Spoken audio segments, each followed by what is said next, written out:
Bollywood TV serial मधून सर्वांच्याच घराघरात पोहोचलेला अभिनेता म्हणजे राम कपूर. राम कपूरने अवघ्या काही महिन्यातच तब्बल 55 किलो वजन कमी केलं आहे. बडे अच्छे लगते हे या सिरियल मधून राम कपूर सर्वांच्याच घराघरात पोहोचला होता. त्याची जी बॉडी होती त्या बॉडीचा असणारा त्याचा लुक किंवा त्याचं बोलणं, त्याचा अभिनय सर्वांनाच आवडायचा. त्यामुळे राम कपूरने आता 55 किलो वजन कमी केल्यानंतर काहीसा ट्रोल सुद्धा होतोय.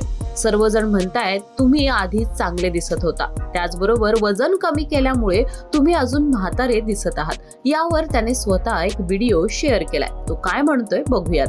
Firstly, there's nothing wrong if I did. But now, in less than 30 seconds, I'm going to prove to you that I've done nothing. I'm no best body. The point is, this kind of transformation requires hard work and long hours. No shortcuts, no surgery, no Ozempic. That only does weight loss, not this.